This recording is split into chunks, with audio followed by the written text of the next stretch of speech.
Welcome to the COVID313 Community Town Hall for parents and students.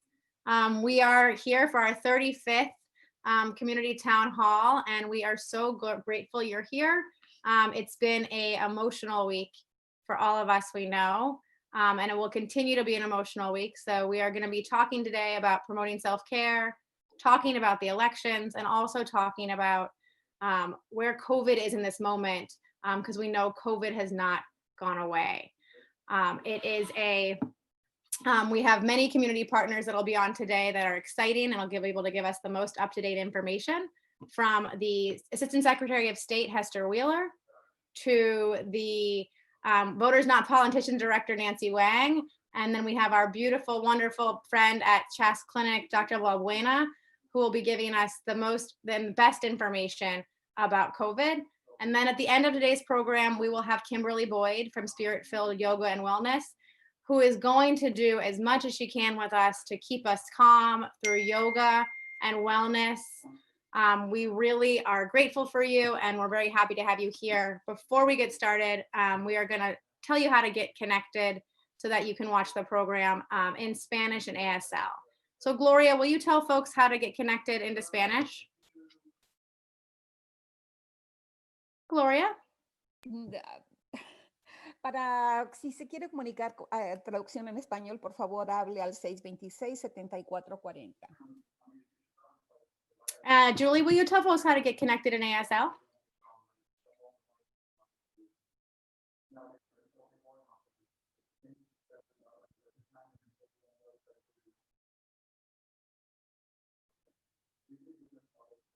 Thank you, Julie. Thank you so much. So while we get started, I'm going to actually first call up Dr. Valbuena. Dr. Valbuena, you'll have close to 10 minutes if you want to give us the most up-to-date information and your recommendations about what's happening with community spread. Sure. So there were a few questions prior to us going live, or maybe as we were going live. First, about the individuals that were down at the TCF Center on Election Day and possibly after, working on all the ballots that were coming in. Unfortunately, because of the number of individuals that were in that enclosed area with challenges with social distancing, the recommendation, because the number of COVID cases, positive COVID cases in the city is going up, would ideally be that everybody self-quarantine. The employers of the individuals that were working, whether it be the city of Detroit or others, definitely have input and will help make that decision for each employee that was participating. But because of the fact that the numbers are going up and the difficulty in maintaining all of the recommendations from the CDC on distancing and the number of individuals in an enclosed space for any extended period of time, which I understand it was a very long period of time, the medical recommendation would be that individuals should self-quarantine to make sure that if they do have the virus without any symptoms, that they're not spreading it to coworkers and putting family members and neighbors and others at risk, depending on where they work and who they engage. We had a meeting not too long ago with the city health department director, Denise Fair, and definitely the numbers in the city are increasing.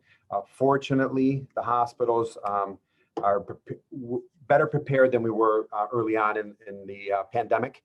And even though the numbers in the hospitals are also going up, the acuity hasn't quite hit the level that is concerning, although everybody is cautiously watching those cases to make sure that we're ready if and when the acuity or the complications of the positive cases that need to be hospitalized arise. The area code that Chas sits in, 48209, is one of the hotspots within the city, as was communicated by the health department director. And we are still working diligently to do testing. We have had a small increase in the number of positive cases for individuals coming to the center for testing. We continue to test as we have been through most of the pandemic. It's drive-through testing. We ask that you call the center at the 313-849-3920 and press 0 to get on the schedule. And that's more for registration purposes. So we don't have to do that as individuals drive up.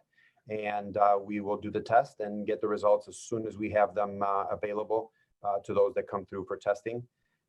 All of the recommendations that were in the executive order from the governor that are now coming from the Michigan Department of Health and Human Services because of legal issues are pretty much the same. The recommendations or the guidelines on indoor spaces such as restaurants and other gathering is still, pushing social distancing and the masks. As I understand it, restaurants and some of the bars will be collecting information in case of the need for contact tracing. That's always a challenge, trying to piece together who was in contact with an individual that tested positive. And we want to be as prepared as possible to make sure that we're able to get in contact with those individuals and ask them to isolate or to quarantine. Athletes that are competing in sports in the high schools are still being asked to wear a mask while they're competing. All the dine-in restaurants, I know it's posed a significant economic difficulty for owners of restaurants, but it's still a very risky endeavor to go to a restaurant indoors, obviously, now as it's getting colder, to eat, because you can't wear your mask when you're eating. And because it's an indoor area, the risk for transmission increases greatly. So, we've been working with our partners in the community to recommend takeout and some of the delivery services, which I know isn't the best answer for the economic challenges that the restaurants and some of the public businesses are having. But we really need to decrease the risk. And currently, because the vaccine is going to take still some time, masks are only first line of defense in decreasing the number of individuals that contract the virus. There was a question that was sent to me about the antibody testing. So the antibody testing for the virus is a blood sample that tells us if your body has been exposed to the virus and created defenses against the virus. That does obviously give us some information. It's not as clear from immunity standpoint how long individuals will be immune if they do have these antibodies. We're currently not doing this test at CHAS, but I know that some entities are doing those. Some hospitals are using those test results for those that have been exposed to collect, if individuals are willing to donate, to do antibody infusions for individuals that are very ill, to try and help their status. But the antibody test from a practical perspective doesn't really tell us that somebody needs to isolate, and can give a false sense of security to those that showed positive antibodies, meaning that they were exposed and now have some defenses, to just go about and do things normally, because we still don't know how long that immunity is for, and they could still contract the virus again, as we've seen in different areas of the country and actually of the world. The molecular testing that we're doing, for the most part, is the one that tells us if somebody has an active infection going on. And those are more practical, because we can tell individuals, you know what, you need to quarantine right now to decrease the spread of the virus to others.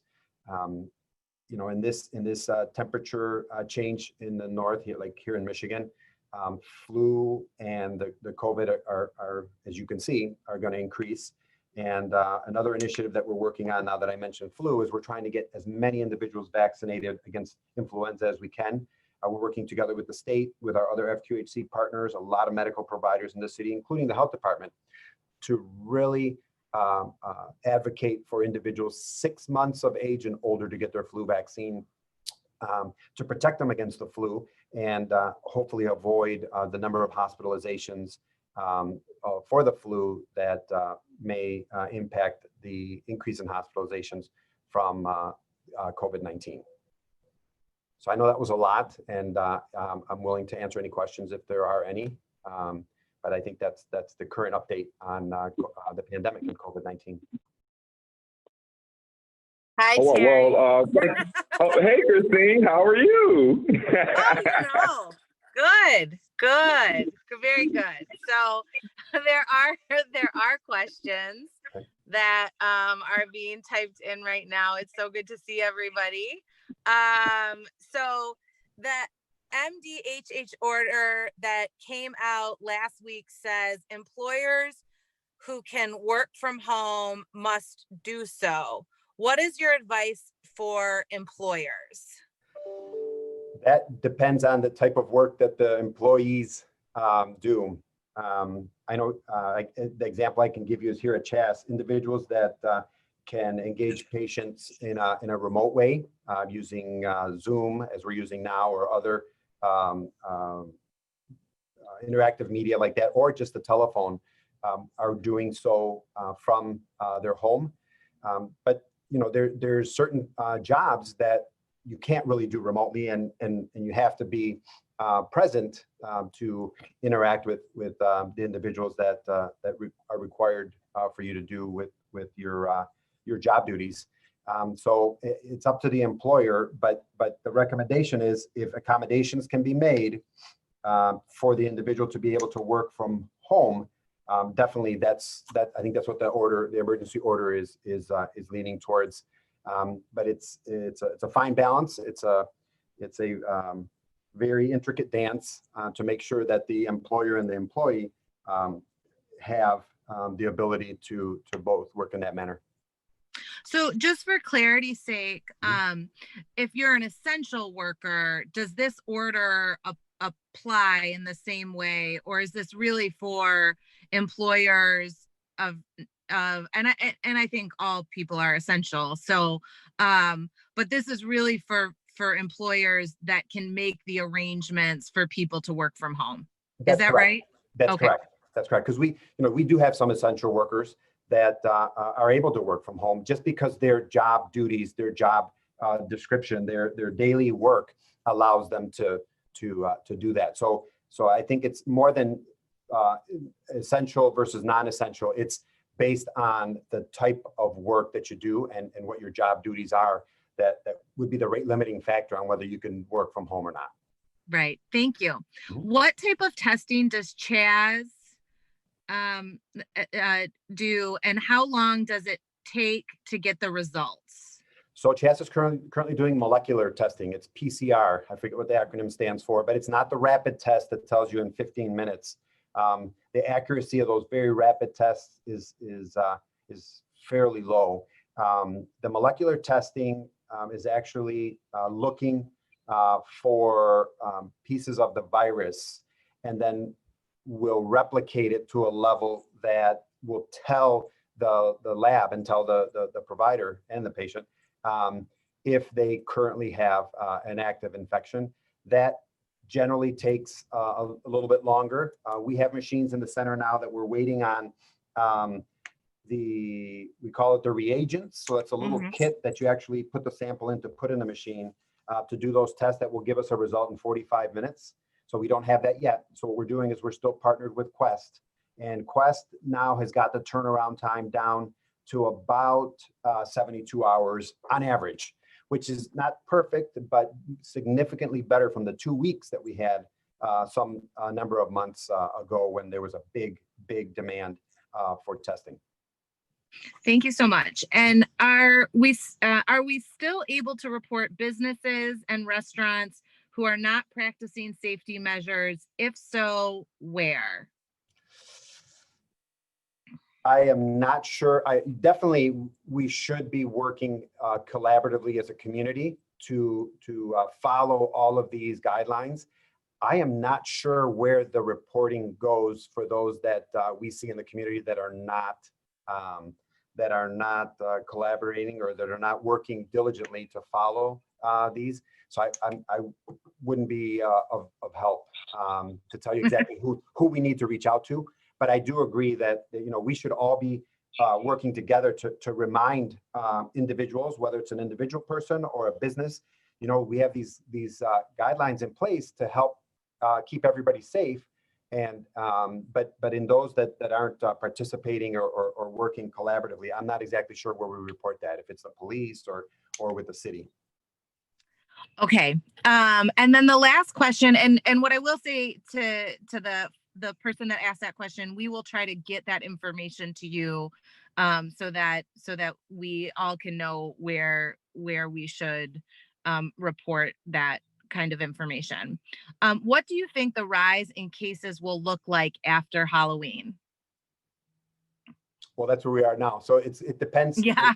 It is directly related to the efforts that everybody made to follow the guidelines. So if you were opening your door and you know, engaging with individuals at a close proximity for, you know, more than the 15 minutes without the mask, the risk is elevated.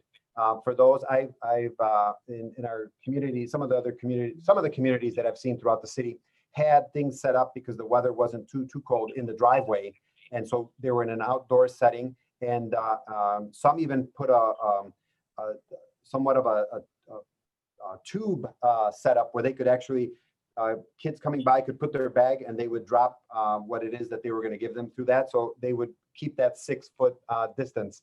So I think the cases related to Halloween are going to be directly related to how diligent everybody was in following all of the guidelines that we have in place. Great. And so it sounds like we don't necessarily know how Halloween has impacted. There just hasn't been enough time. Yeah, I think know that because cases are going up anyways, that's going to get mixed in there based on a number of factors, not just a Halloween factor. But we do know that the differences in people's efforts to follow the guidelines, you know, have a significant increase in the risk, regardless of whether it was at Halloween or at a restaurant or at the grocery store or wherever that may be. And so the last question is really around mental health. And we all know that this has been so hard for all of us. And so what resources are available for those that are affected mentally from the pandemic? So I know that there are a number of providers. Chess is one of them. That is working very, very hard. And the majority of our behavioral health visits are actually being done remotely. So individuals don't have to come into the center. If they want to, they can. We have things set up so that they can access the center. Again, calling to make that appointment. But we can engage individuals either by video. It's an app called Doximity that we use that's very, very user-friendly. It just sends you a text to your phone. You click on the text and it connects you right away. Or just by phone. So we have significant number of resources. Our behavioral health department actually has been doing more virtual visits than our medical department during this time. And we acknowledge that it is a very difficult, stressful, on top of all the other stressors that we have in our lives right now, that we are meeting that head on and working with the community to provide behavioral health services in the best way that they feel they want to do that, whether it be remotely or in-house or, you know, video or phone. Great. Thank you so much. Those are all the questions that we have. And it's always truly a pleasure to have you with us on the town hall. It's my pleasure. My pleasure to participate. Thank you. Awesome. I think I'm kicking this to Terry. So yes, I'm taking over for the illustrious Jametta Lilly today. Hi everybody, my name is Terry Whitfield. I'm normally the timekeeper, but now I am the Robin to Christine's Batman. So I am excited to bring to the stage today Ms. Nancy Wayne with Politics Not With, who is coming to us today to provide us a look into this year's unprecedented election. Nancy represents voters, not politicians, and we're excited for the information she's got to share with us today. So Nancy, come on down.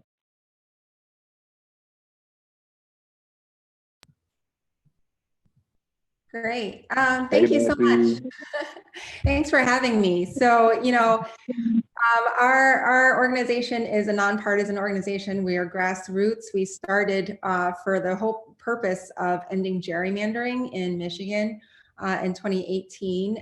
And we're really driven by volunteers. And this year, with so much attention obviously paid to the candidate races, including Biden's race, we weren't sure what could be done sort of at the grassroots level and how many people would want to get engaged just to boost voter turnout as opposed to boost support for one party or candidate or another. And, I think the takeaway from this election for us is that people really cared. They really, really wanted to pitch in for nonpartisan causes for the purpose of expanding voting access for all voters across parties, across the state. We ended up having 700 volunteers who took part in a number of different grassroots type projects. For example, we had 17 volunteer teams that worked with their local clerks and in their city or township to expand voting access, and they were able to advocate and get those clerks to open up their clerk's offices for registration, early registration and voting on nights and weekends hours leading up to Election Day. And their work ended up expanding access for over 800,000 Michigan voters. We also were behind the Detroit Votes 2020 campaign, which I hope some of you saw. We had billboards around the city. We had high-profile events that we put together with the Pistons. The Pistons ran a phone bank. We had a great partnership with Clerk Winfrey and the mayor and Secretary of State Benson. And it was all to educate people on their new right. This was the first statewide presidential election where every single Michigan voter could vote by absentee ballot without giving a reason. And we wanted to make sure, back in the spring, when COVID really hit Michigan hard, we weren't sure what that was going to do to our election and whether that was going to really seriously depress voter turnout based on people's really understandable concerns about contracting the virus. But throughout this spring and summer and into the fall, there was just such a coordinated and concerted effort by so many groups and the Secretary of State's office and the city government to really make sure that people understood all of their options and that they could vote safely, that they could vote conveniently, again, on nights and weekends hours at their clerk's offices. The city of Detroit opened up 23 satellite voting locations where you can do anything, including registration, ask for an absentee ballot and vote right there. Just making it as convenient really as possible so that people would go ahead and take that step and go ahead and make their voices heard. And we had 3.2 million absentee ballots cast in Michigan. And really, again, that's just astounding considering that this is the first time that all Michigan voters could take advantage of that. So, as VMP, what we're hoping this leads to is just, we have the Secretary of State who's been really out there in national media and local media, just demonstrating the patience, the professionalism of our statewide election administrators. We have over 1,500 clerks who have been methodically and just keeping their focus on the complete count. So what I'm hoping, all of this shows is that our elections work. Every single voter has the right to vote, and there are groups and there's a support system in our government and our community to make sure to support everyone in exercising that vote. So to me, I know that there's a ton of uncertainty still around, the final count and in Michigan and other states. I understand that our count is actually done in all the jurisdictions, but that there's still certification of the results going on. But I know that, things aren't finally settled, but regardless, one huge takeaway and a success for our state, I think, is just how many people turned out. We had record numbers, including a 20-year high turnout in Detroit. And that's just a testament to everyone who, you know, picked up a phone and tried to, or talked to their neighbor and tried to, you know, really encourage them to cast their ballot this year.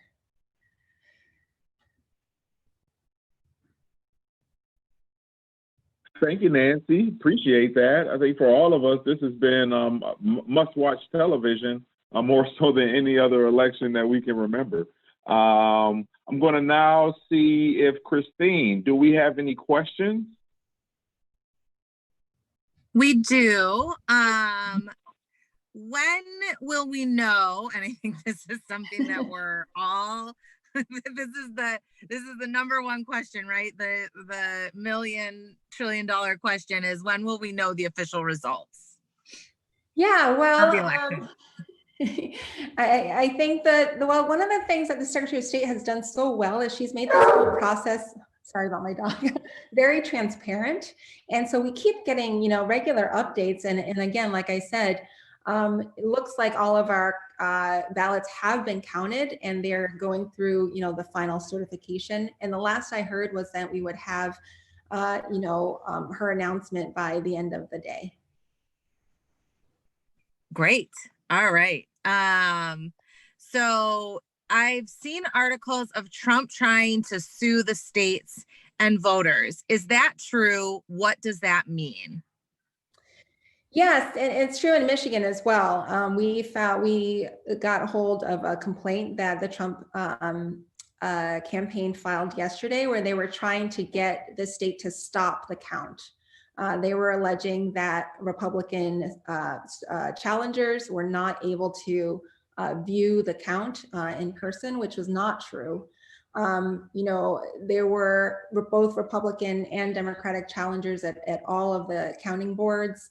And, you know, I think these are just efforts to really, more than anything, I think it's clear that there's no legal basis for these claims, especially in Michigan. You know, that's the kind of the deep, you know, the most I know of these lawsuits, but that the purpose really is to sow, you know, distrust and to throw some you know, chaos into the counting process. But I think, again, here in Michigan, we've seen from Secretary Benson, and I keep seeing from clerks, you know, in other states like Pennsylvania and Georgia, all the ones that are under a microscope right now, that everyone is really staying the course and saying, no, you know, we're going to complete the count. We're going to, you know, stay focused, and we're not going to get distracted by things like this.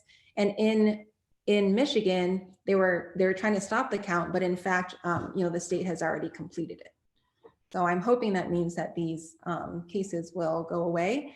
But I also hear that the court has right now, I think, is having a hearing on that Trump complaint in Michigan. Thank you so much. And how will the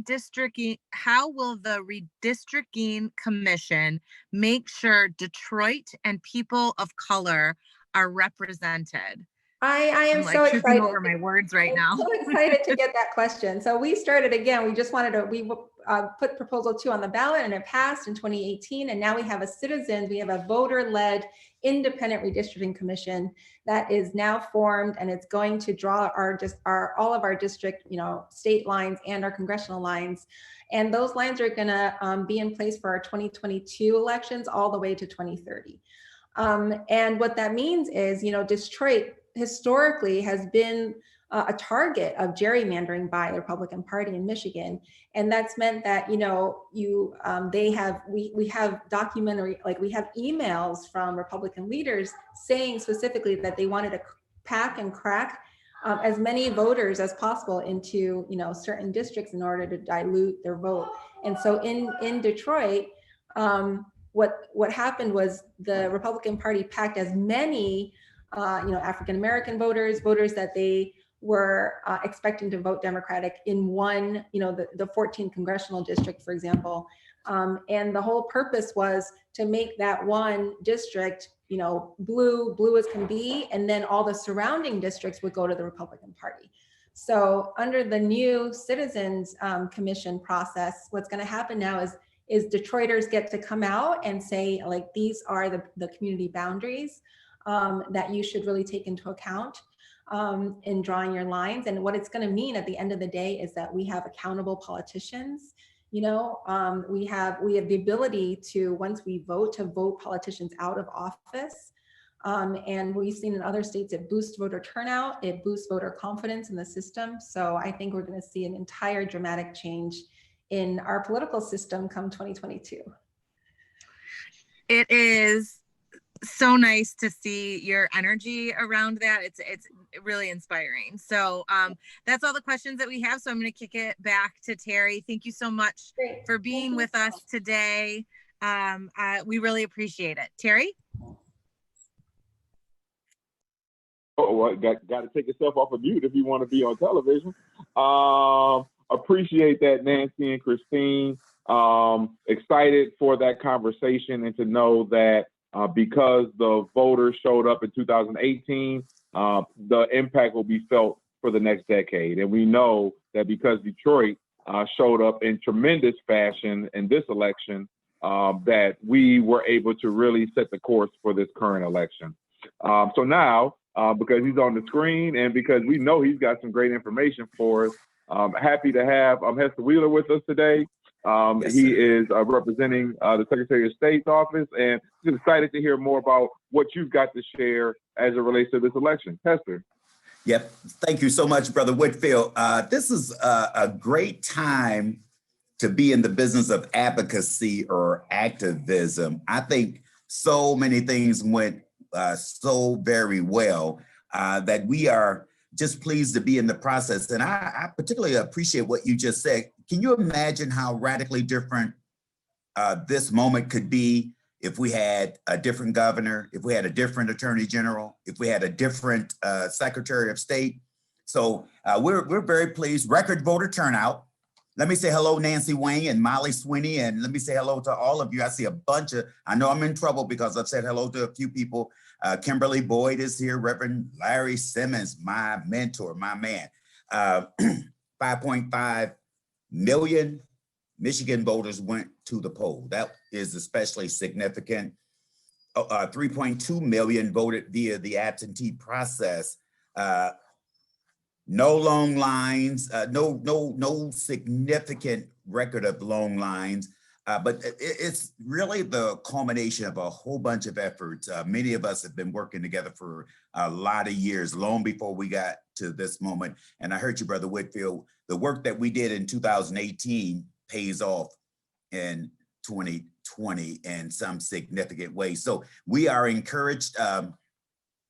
At the Secretary of State's office, Jocelyn Benson is the kind of dynamo that really raises the bar. She understands that in addition to our responsibility as all things driver's license and traffic safety, that we're also the chief elections officer. So we came up with just a ton of ideas and a ton of initiatives, just like all of you, that we think had huge impacts. One of the initiatives that I've enjoyed the most was called we called it VMI, or our Voting Matters Initiative. And in the same spirit of Black Lives Matter, we're saying voting matters. So we identified the 100 lowest performing precincts across this state. And we went to every community, listening to community leaders and just regular everyday citizens that lived in those particular communities. And just to listen to and to learn, to find out what some of their challenges were and what it might take for them to participate. We think that initiative mattered. We did, for the first time in Michigan history, we did an initiative called Identification for Returning Citizens. I think most of you know that 8,000 to 9,000 citizens come home from Michigan prisons every year.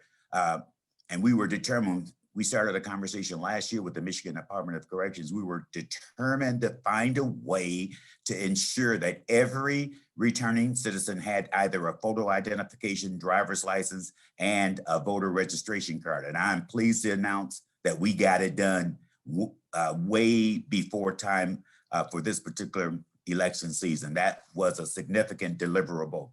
I think many of you helped us because we recruited nearly 30,000 poll workers. We had another initiative called Democracy MVP, and that simply means democracy's most valuable players. Nearly 30,000 people said, here I am, take me, I stand ready. And we were able to dispatch poll workers across this state to everywhere from St. Clair Shores to Canton to Flint, even small communities like Sturgis. We sent a significant number into the city of Detroit. And I think the partnership with the city of Detroit bore some very, very important fruit.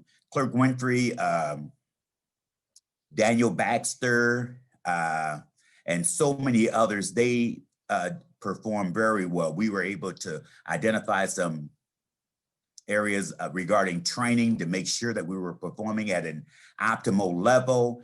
We were able to identify some resources, and you know that money changes everything. So it helps when you've got sophisticated letter openers and you've got high-speed tabulators, and you've got people who are committed to positive customer service. So a lot of those things came together. So this is a great time to be a Michigan progressive.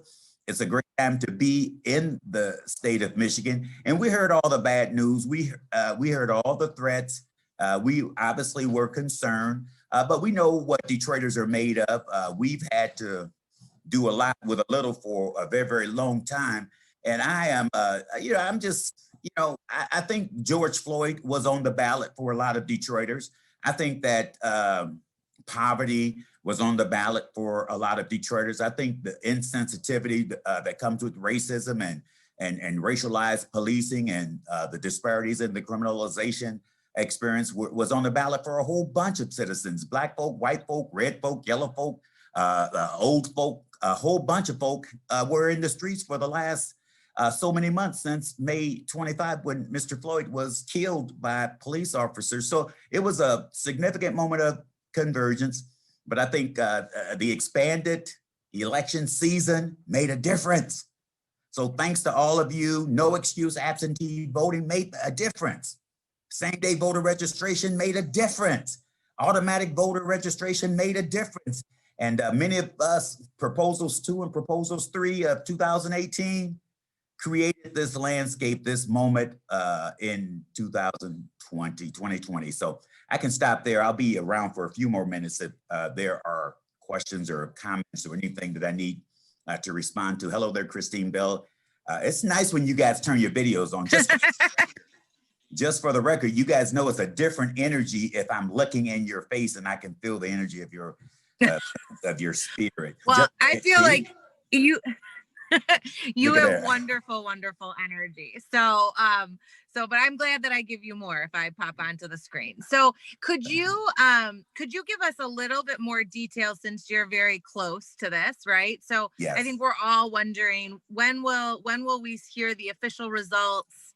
And then anything that you want to share about the lawsuits that the Trump administration has filed. Right. Well, honestly, lawsuits are a part of the game. It's a part of the American process. We're unafraid. We've got smart lawyers on our side. And Mr. Trump told us a couple of months ago that we were going to court. So we knew a lot of this was coming. But think about it, Christine. We took office January of 2019. We went to the legislature. We said we needed relief. Now that we've got these new laws, we've got no excuse absentee voting, same day voter registration. That's going to expand our election season.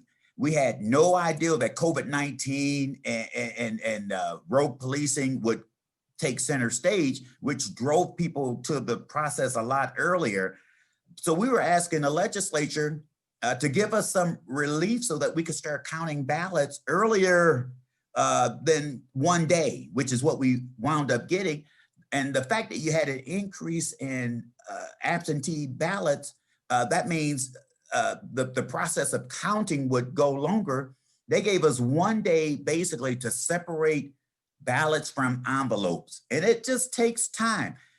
Jocelyn has been very consistent saying it might be tomorrow, Friday, before we're really ready to announce unofficial results that will be final.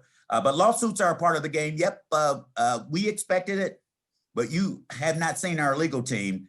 There's some bad boys also, and bad boys and girls. So we're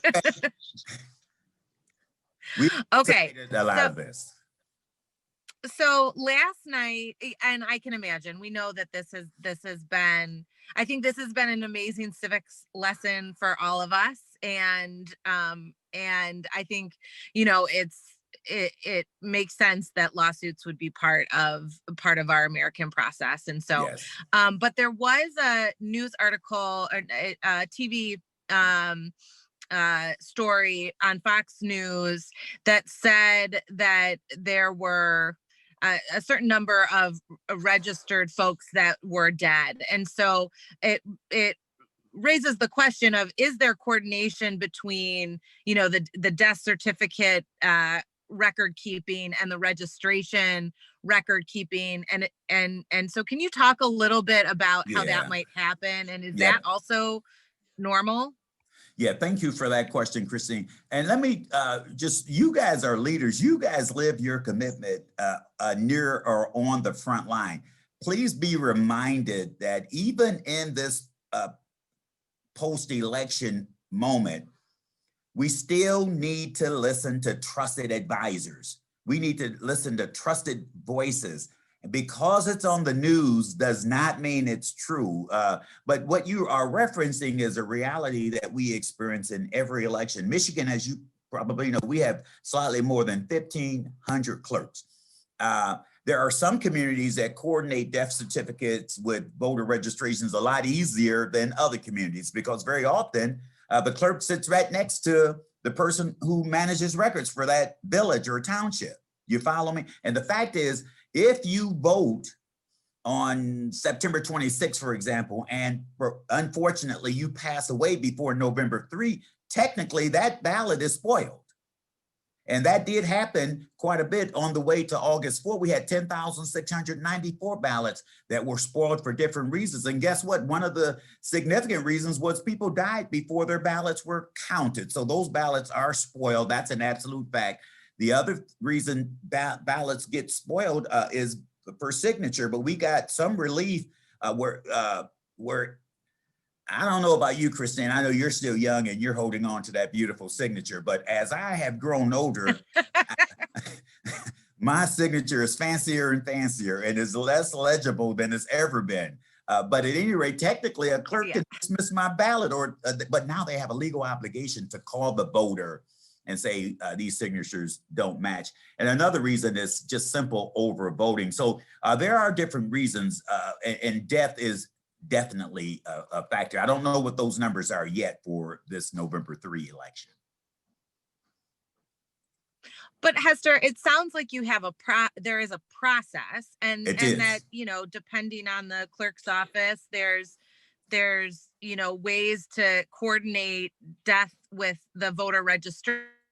That's exactly right. In fact, one of the last conversations I happened to have with Clerk Winfrey, she says that they regularly cross-reference death certificates in the city of Detroit with voter registration. So that, and obviously Detroit is the one of the largest communities, but I know it's a lot. It seems like it might be a lot easier in smaller communities, particularly like townships and villages. Yeah. Yeah, but there is a process, and most clerks adhere to it. Well, and it sounds like not only is there a process in the clerk's office, there's also a process on the other end when you're counting votes to ensure that the votes that are being counted are those that are alive and are. That's exactly right. Because that voter's name has to line up with the information we have in our qualified voter file. So that little barcode on the front of your envelope tells us a lot about you.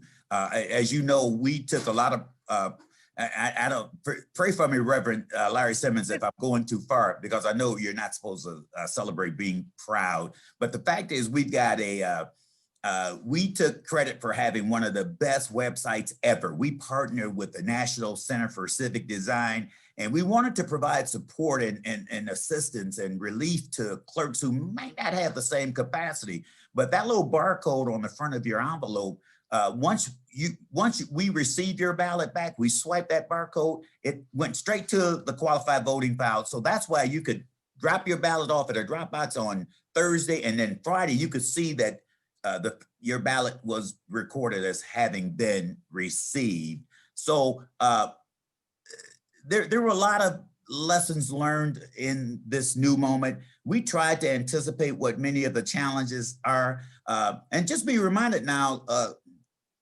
Jocelyn Benson, for example, she's not really just a democracy advocate. She's a very brilliant attorney, very brilliant. So this legal moment, it's unfortunate. It reflects a low moment in a lot of ways, but it's a part of the American experience. I am saying, I am excited personally and emotionally and intellectually and spiritually that we have restored democracy in America. This work that we've done is bigger than this moment we're in, relevant to lawsuits. Thank you so much, Hester. It is wonderful to be in your inspiring. You create such an inspiring space. So thank you so much, and I'm sure you have not slept. So well, I tried to stay up to hear both sides the other night, but I was really exhausted mentally. But you know what? I still got up and did 45 minutes on my elliptical the next morning. And then there's an opportunity in every crisis.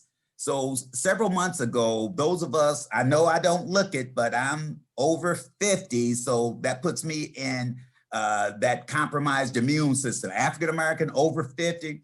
So many of us were determined to do something about it. So there are about 8 of us. We started what we call the Walking Brotherhood. We meet up in the neighborhood at a particular corner and we walk 4 miles every morning at 6 a.m. and it has made a difference. So my energy level is higher than my desire to stay in bed. So I'm feeling awesome.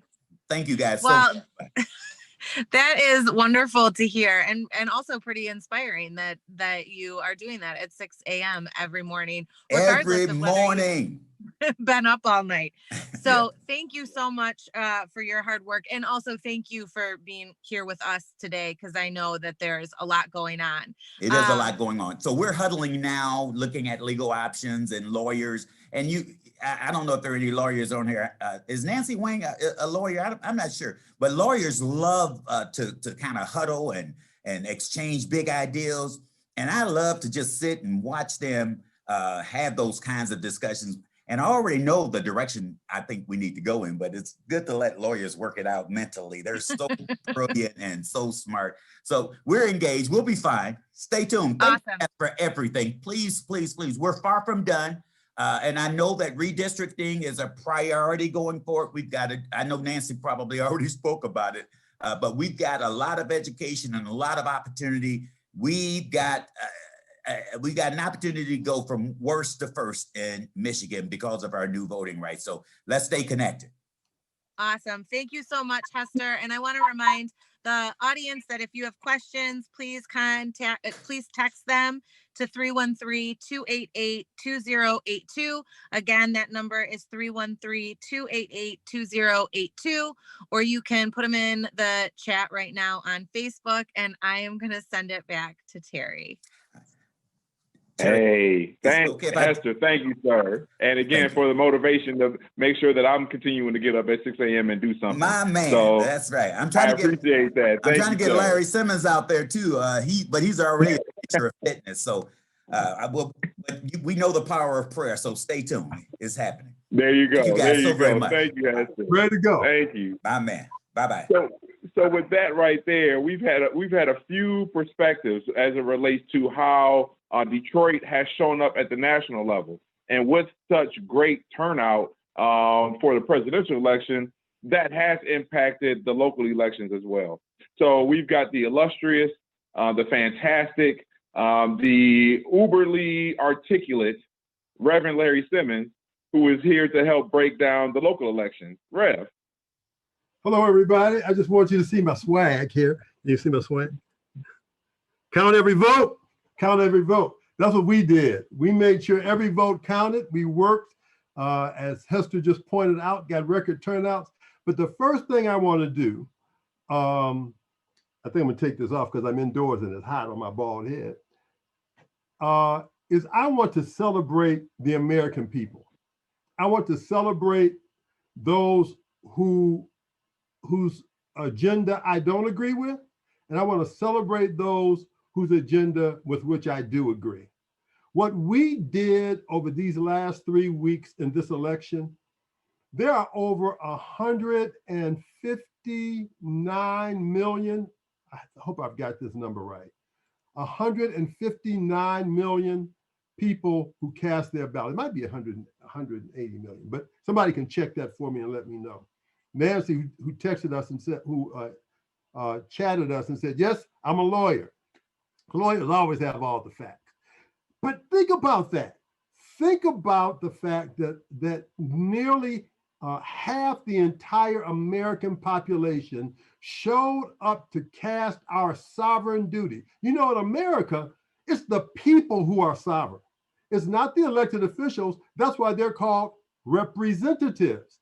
It is us, and the expression of our sovereign authority and power to vote that is the sovereign representation of power in government in the United States. And yesterday, both positive, both for and against, both against and for, whoever was your subject of that little prepositional phrase, you showed up. And I just want to celebrate you. You don't have to agree with me. You don't have to support me.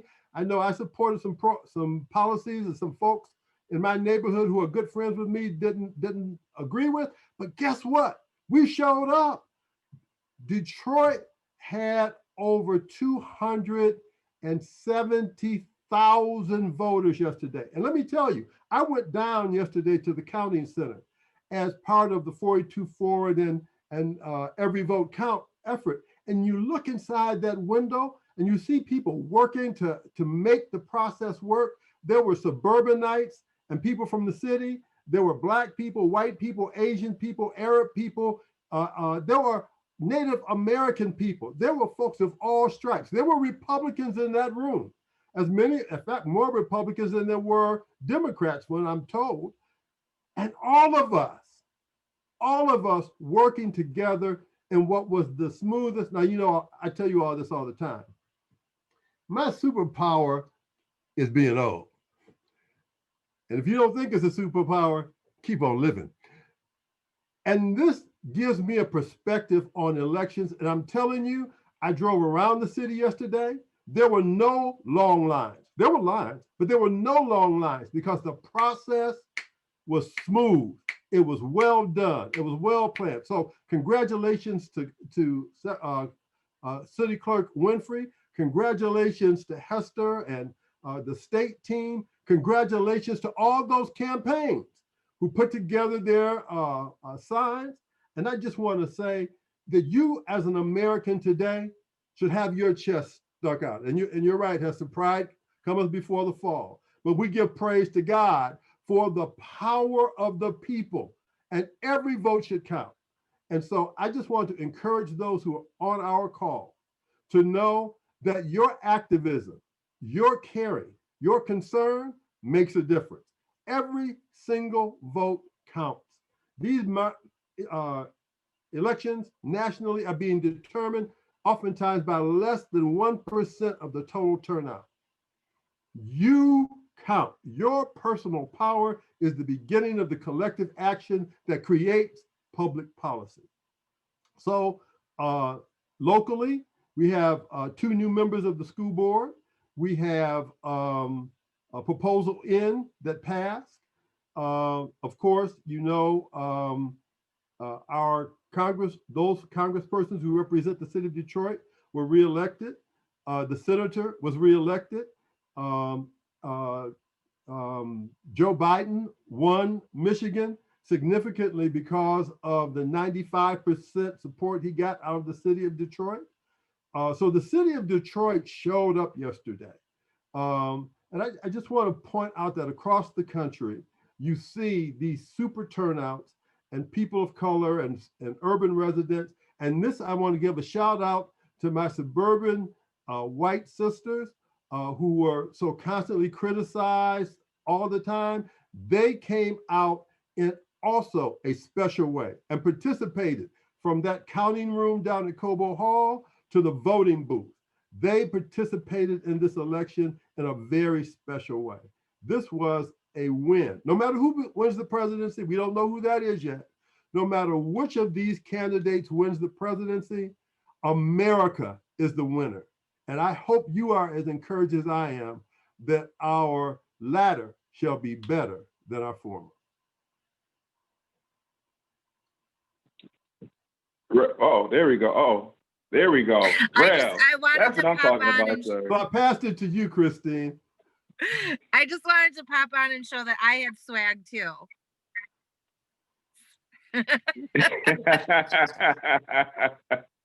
Christine, do we have any questions?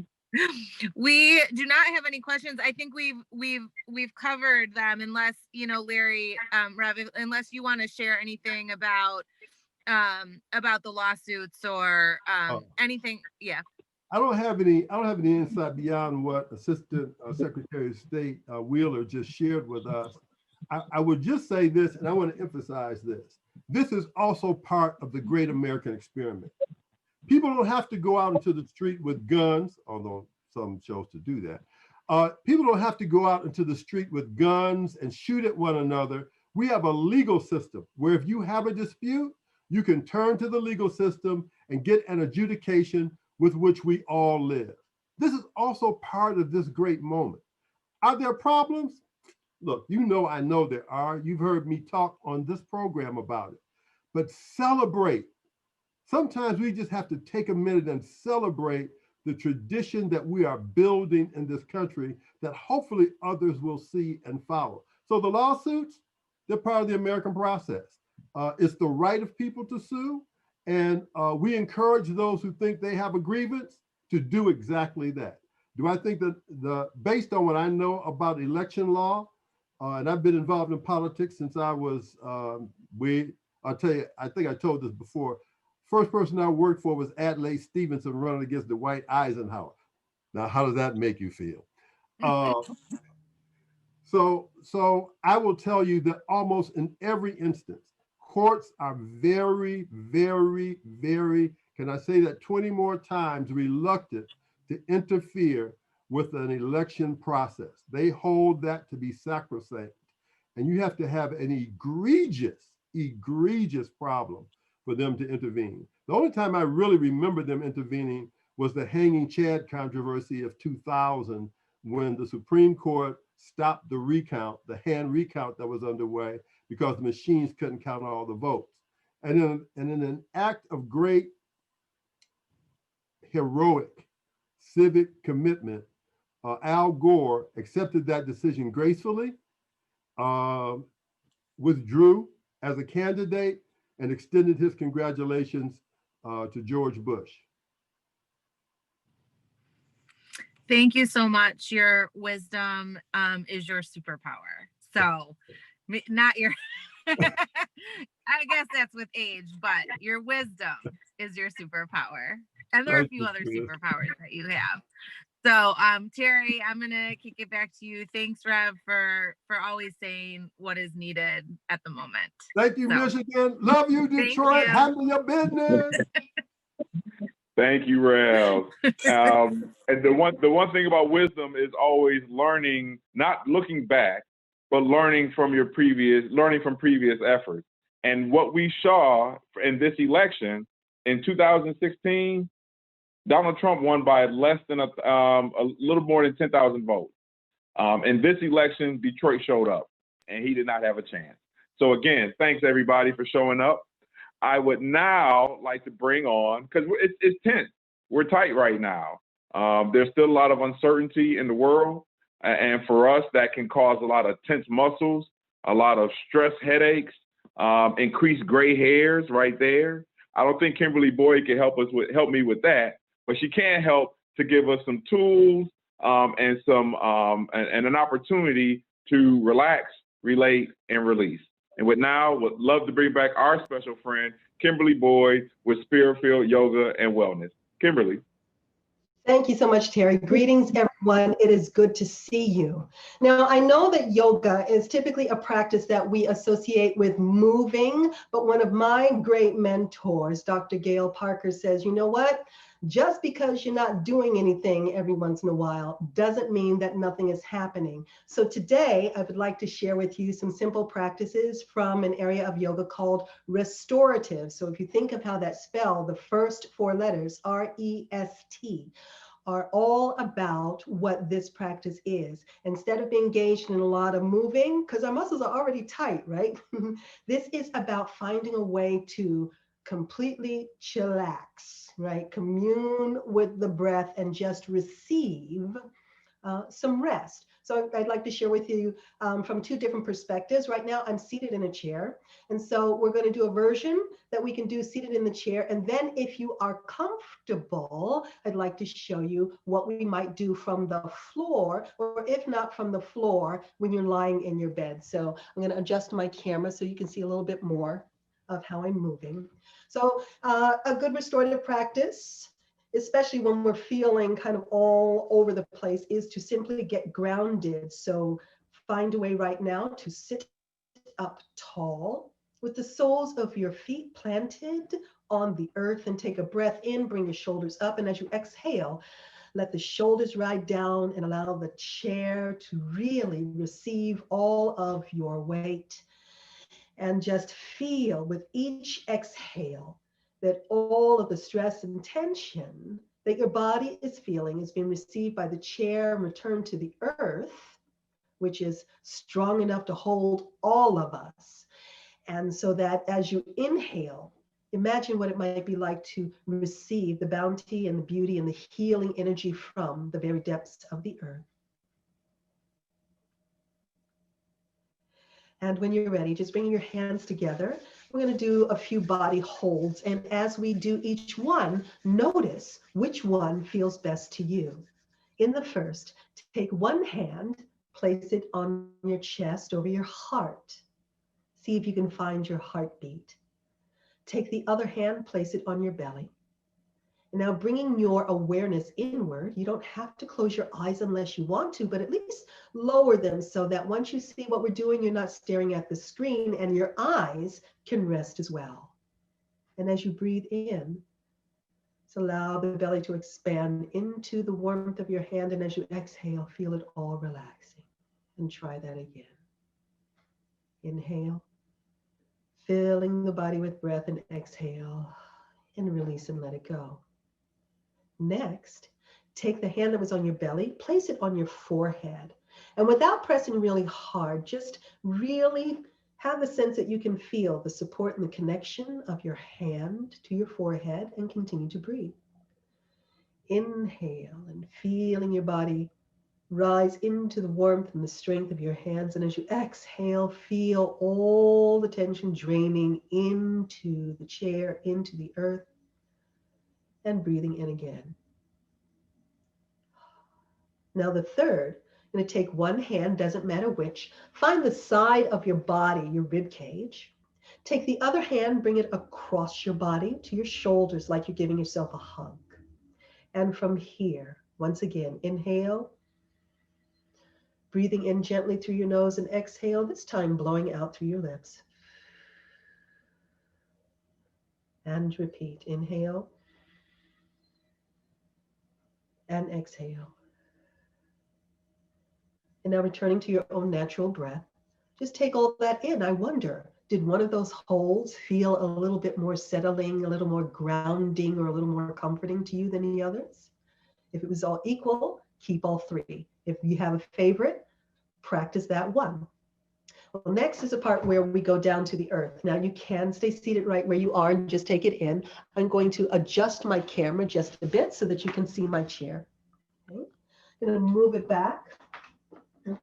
And in addition to the chair, I'm going to bring a couple of more props. Right? And so now, here I am.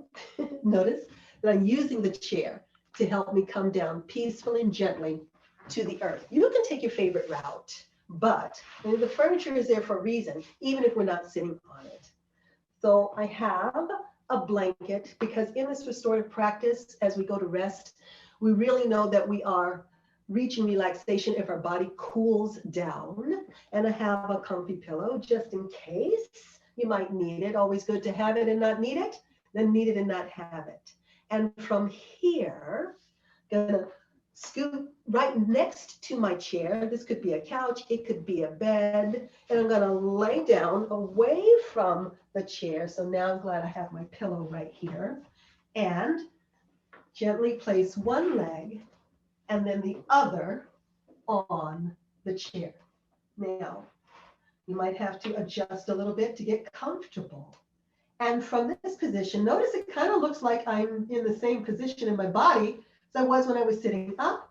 Now we can get off our feet, give our feet and legs a chance to relax, reverse blood flow. And guess what? We're in the perfect position to repeat those holds.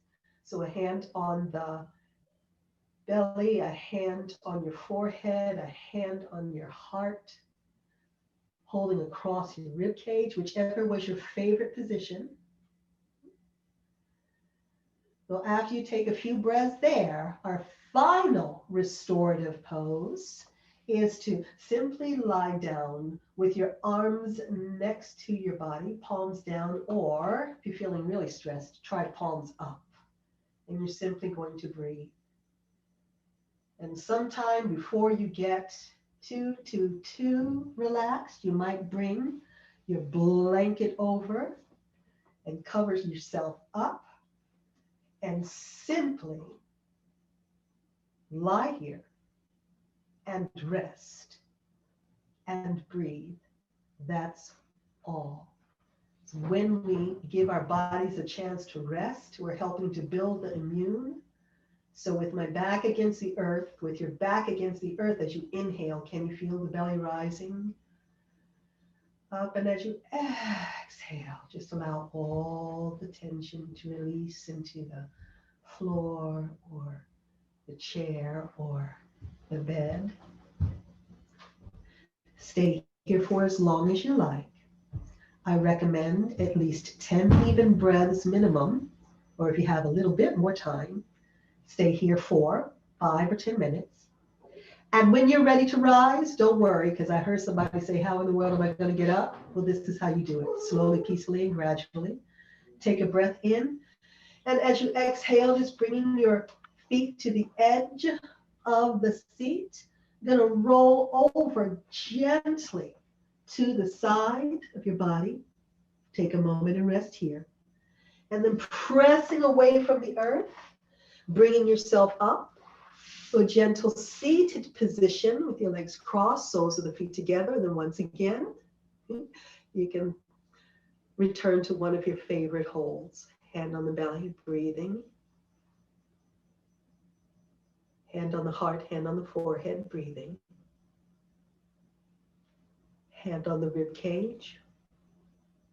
And to the other shoulder, give yourself a nice embrace.